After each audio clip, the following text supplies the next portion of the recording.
Greetings, everyone. This is Rock and Roll Spot Connection with the Weekly Comic Book Roundup. We've got actually a fairly small roundup, small haul this week. A large portion of this week's comics shipment didn't show up at my local comic book shops, or hasn't shown up at it yet, at least. So, fingers crossed for all of it arriving this coming week. Mostly, it's Marvel stuff that didn't show up. Anyway. So we're going to start things off, however, with Wolverine number 20. The first Destiny of X Wolverine issue.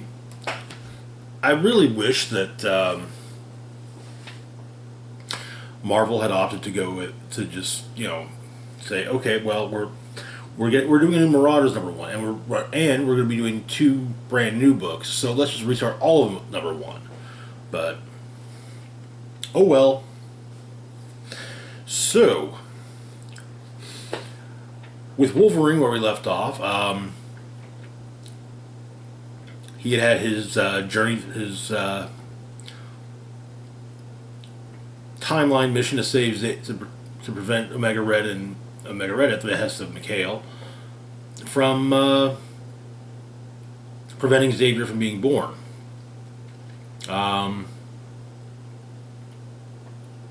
And then he also stopped the Omega Wolverine after Omega Wolverine's healing factor had turned off and he was turned into a full-on Phalanx drone. So, the issue, a lot of it's told from the perspective of our new supporting cast member, Deadpool.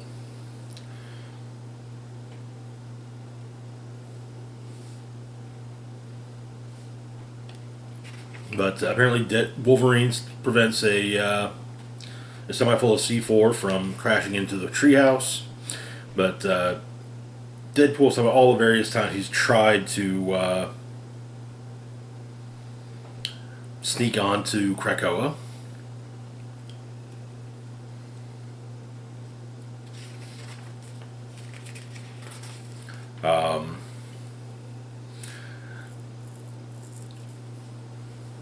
Piggyback rides, hiding in a barrel of whiskey, surfed, swam, dug his way in,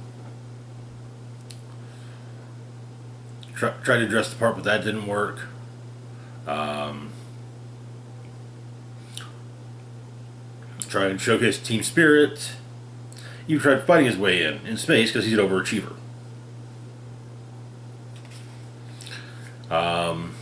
But yeah. And we also get an appearance from a long-time Deadpool supporting character who I don't recall seeing for quite some time. Blind Al. We get a logbook debriefing from Wolverine. From a logbook on Wolverine's debriefing.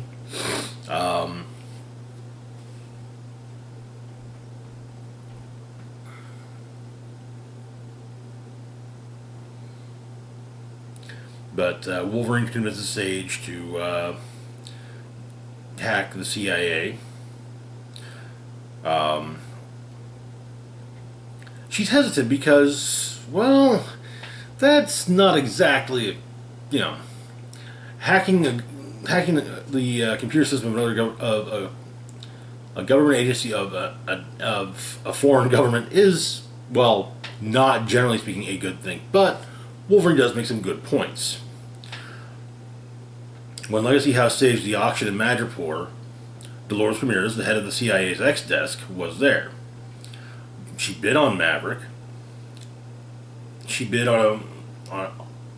and she also bid on and won on the auction for the severed forearm of Wolverine, which I presume to be actually Old Man Logan's arm.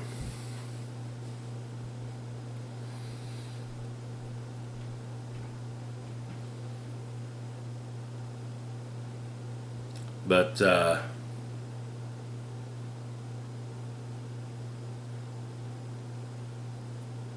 one thing that Logan makes a point about is that perhaps if if they can't get his arm back, maybe the CIA could end up figuring out resurrection.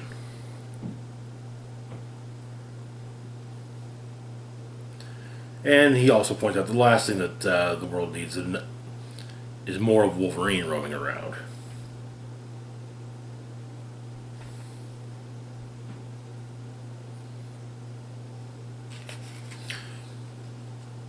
And apparently there was an alien that visited the White House recently. Dolores was present.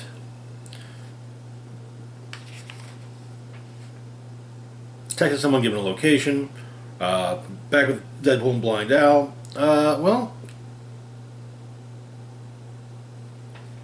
Blind Al suggests to him that maybe Wade should try proving himself to be an asset and not just an ass.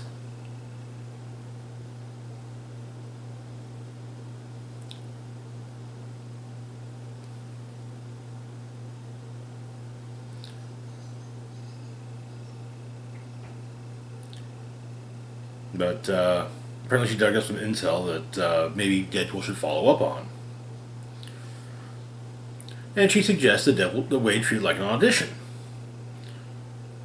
But it stops what's going on. Maybe he's got a fighting chance of being more than a pain in the Krakoan groin.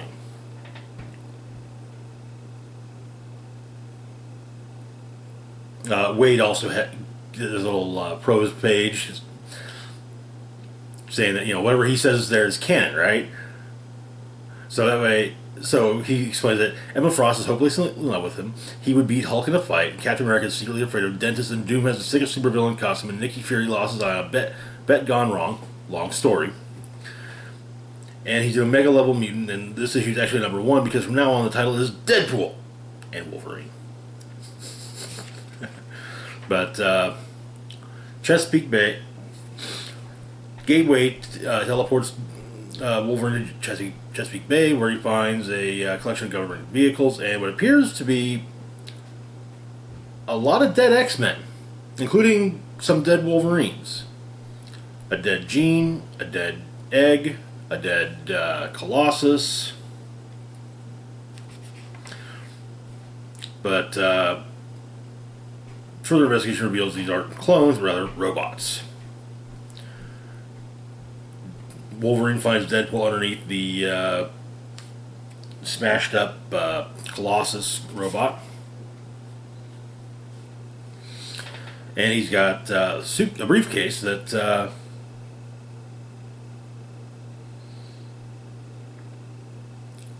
Logan was after. But Dolores shows up in a chopper with a sniper. And it's revealed that pulling the strings of this whole operation is a character we haven't seen in the entirety of the Krakoan era. Danger. And to be fair, I've been wondering where Danger's been at. I think a lot of people have been, honestly. Especially seeing as how Danger was an AI that, for a while at least, was allied with the X-Men. So Krakoa's whole anti-AI stance kind of smacks in the face of her being an ally to the X-Men. So that is where the issue ends, however. And I gotta say, it's nice seeing nice seeing Wade back. Wade guest starring Wolverine, and I know that one of the covers for an issue a few months from now has been leaked with it, which is a Adam Kubert doing an homage to the cover of Wolverine number 88, which he drew in the 90s, but is the first meeting of Wolverine and Deadpool.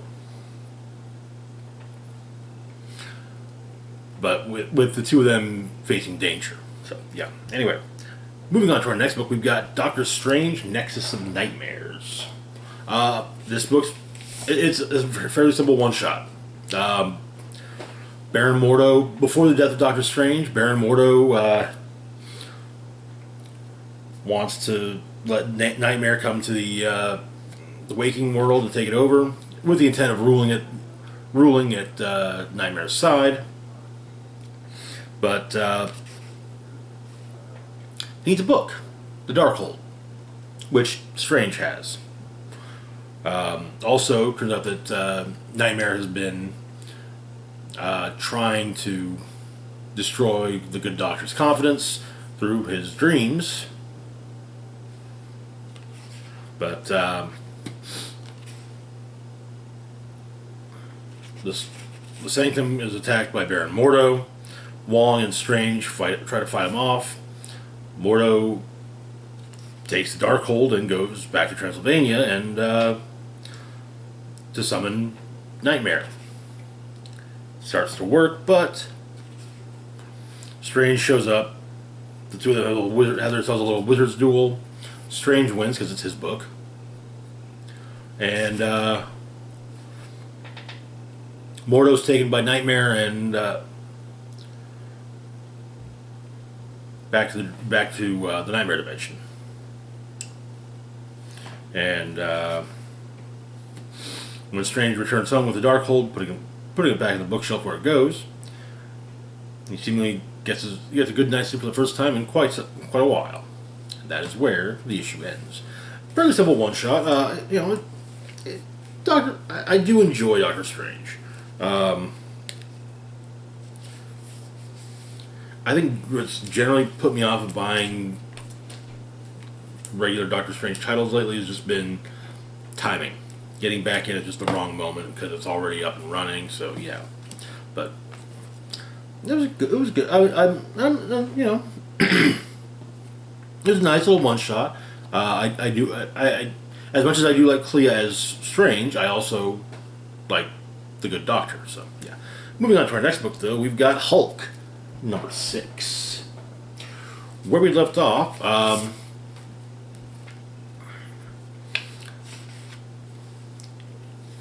Spaceship Hulk was dealing with an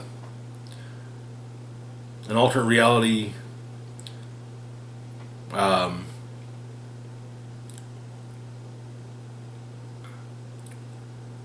President Thunderbolt Ross's gamma monsters with but inside Spaceship Hulk or Starship Hulk, a creation that appears to be part Betty Ross and part Bruce Banner's father has taken over and is cranking up the engine.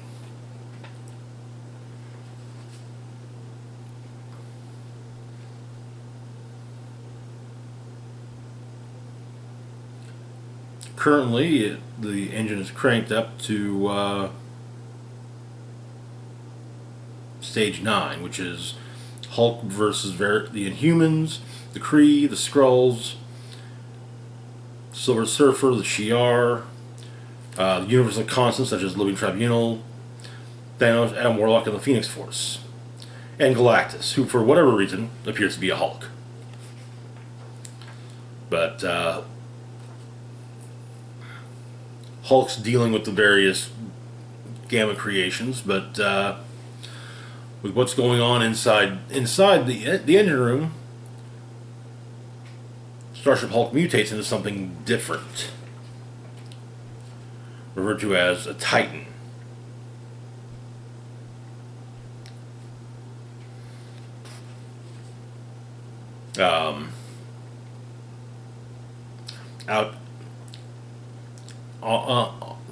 Within Bruce Banner's lab, where he's been beaten and interrogated by President Ross. Ross is about to shoot him but Banner tackles Ross, knocking the gun out of his hand, and takes out Banner, and then Banner takes out Ross himself. On Starship Hulk, Banner 616 manages to claw his way back to the control room.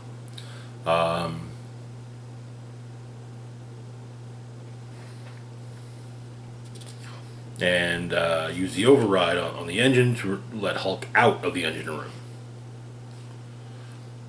And as the Betty amalgamation shifts into something more terrifying, Hulk destroys it, and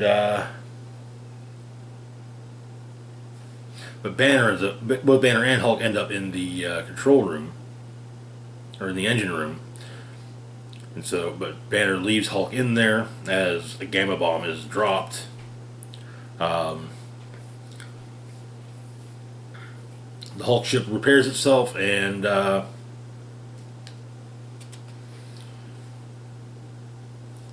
does what it can to stop the gamma bomb, absorbing the radiation.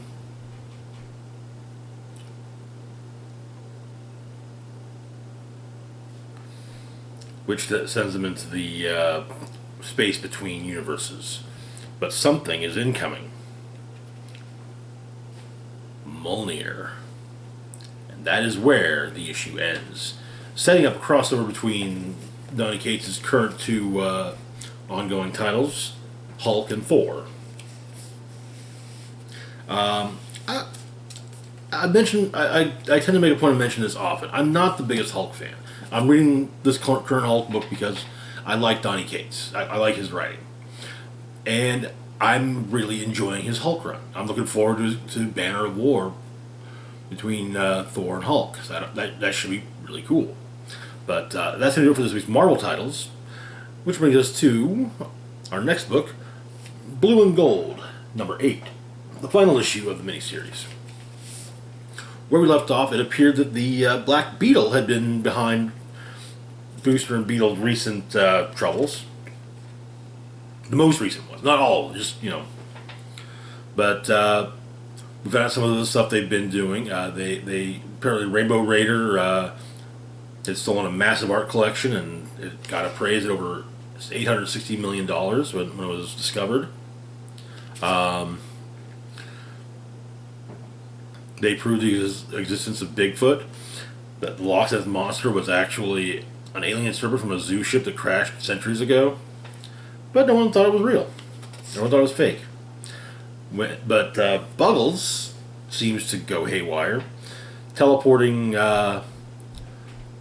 broadcasting their private conversation about how they're screwed money-wise, and then teleporting their Doom Buggy into the Badlands, where they're confronted by the Black Beetle.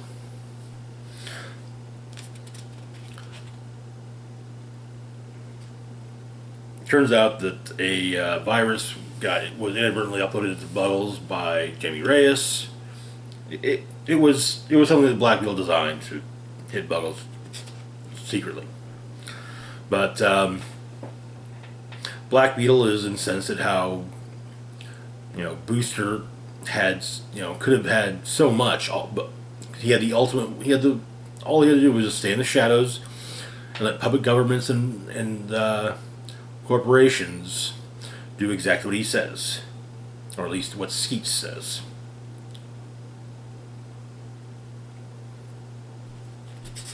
But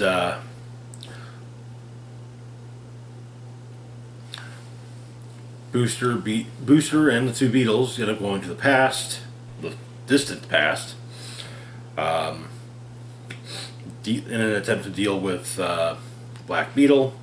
During everything, Black Beetle's identity is finally revealed.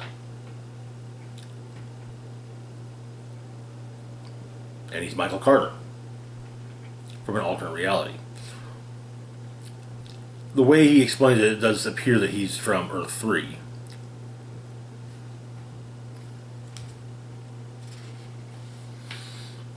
And he gets knocked into a tar pit. Even though Booster tries to help him out, he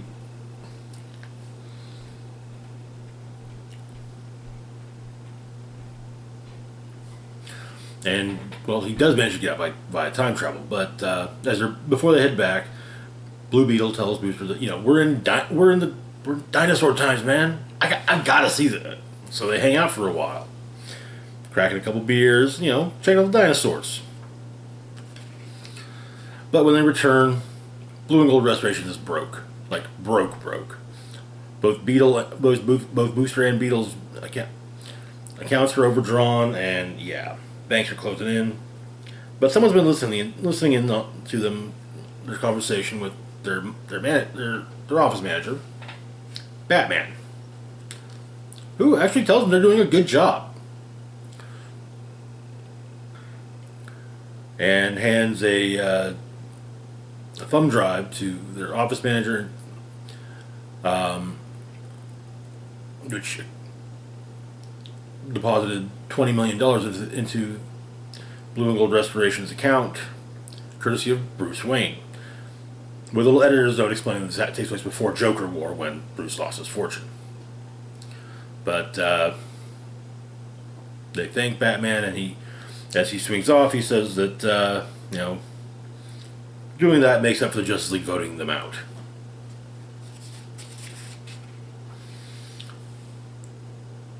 And so they figure that since they've got funding, maybe they can actually make something out, make this business work out. And that is where the series ends. I really love this series, but I'm also biased, as I really enjoy both Booster and Beetle. And nothing against Jaime Reyes. I very much enjoy the Jaime Reyes Blue Beetle, but I am a much bigger fan of Ted Kord. It's just call it nostalgia. Honestly, I wouldn't mind a similar book with focusing on Booster and Jaime. But yeah,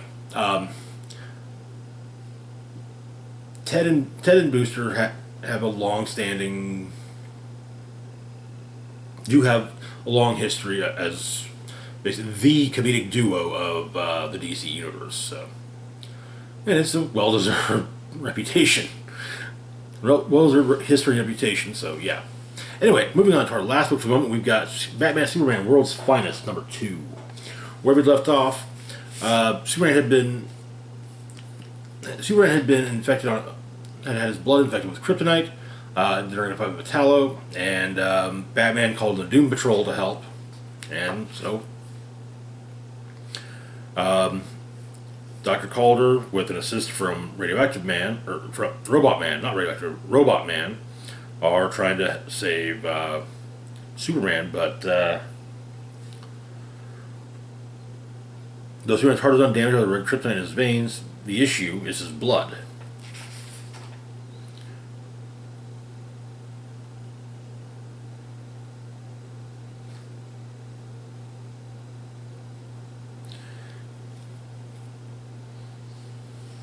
But Calder explains that it doesn't matter what color the kryptonite is, red, green, or tartan, the kryptonite is rapidly toxifying Superman's blood. He's got minutes to live. Full transfusion will be too slow, and then he'll have the equipment to filter the blood, which leaves Negative Man. There's a chance the Negative Man's radiation can alter that of the K particles to something harmless, which would purge Superman's system from within. And so they try, and it works.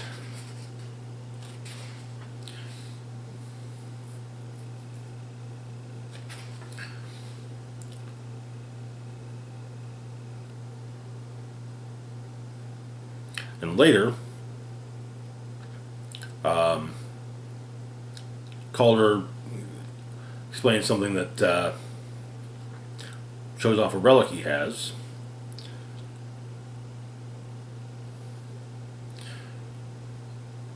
While Batman and Calder constantly talking over each other, which Robin notices and points out to Superman, though Superman explains that it's what happens when you put two men who hate not being the smartest guy in the room together in one room. But we then get the legend of Neja. Apparently the sword that the chief has originally belonged to Neja, the son of China's most powerful warlord, Li Jing. Despite military might, however, Li Jing couldn't keep his son from dying in battle.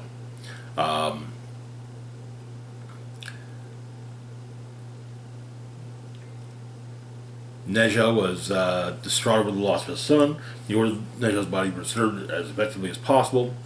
Abandoned his throne to travel the then known world, desperate to find some way to resurrect Li Jing. He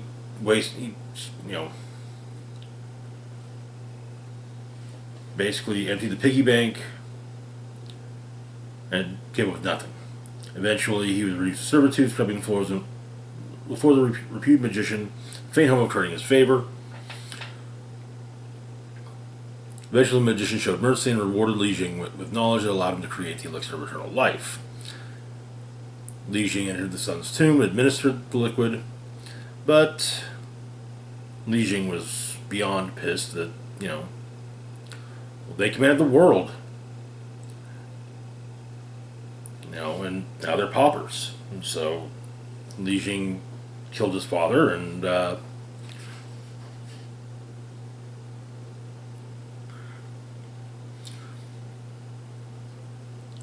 used the lessons he learned from his father, rebuild with an eye towards ruling the known world.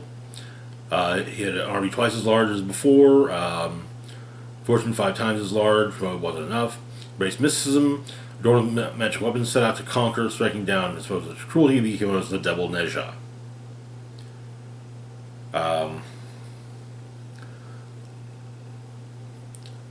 The noble house of Ji assembled a team of magical warriors and deities. Unable to kill Neja, they instead imprisoned him, but no one knows where.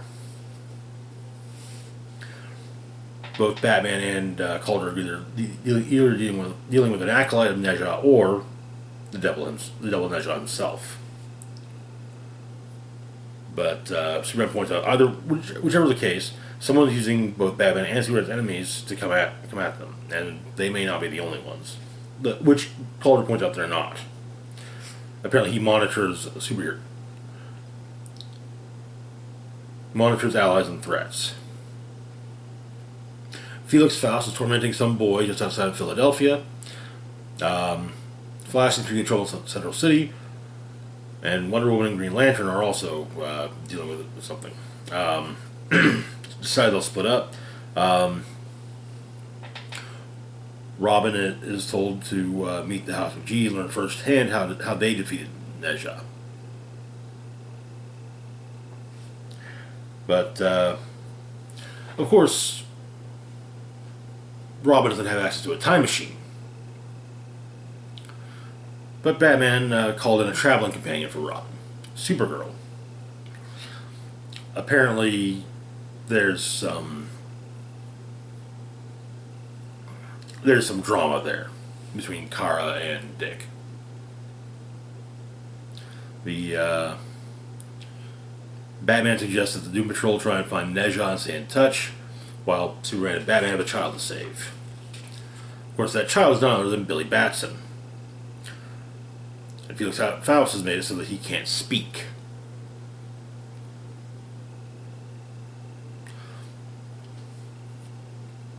Batman and Superman managed to, well, honestly, fall into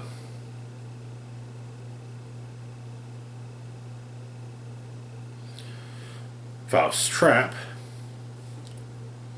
while Supergirl and Robin argue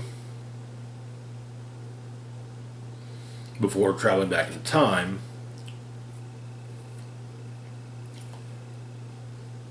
And since they're carrying the sword of Neja, well, they got some explaining to do.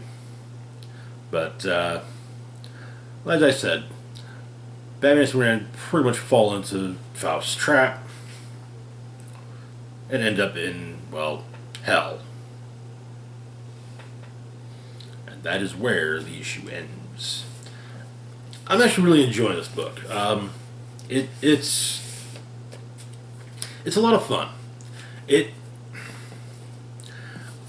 I know there was a world's finest book way before my time, focusing on Superman and Batman, and this has this honestly kind of feels like the kind of thing that it has a feel that it feels like if you took those much older stories and updated them. So yeah, I'm digging it. But anyway, that's gonna do it for now. As always, feel free to like, share, and subscribe. Links to my Facebook, Twitter, Patreon, and PayPal can be found in the description box down below. This is Rock and Roll Spock signing off, saying, live long and rock hard.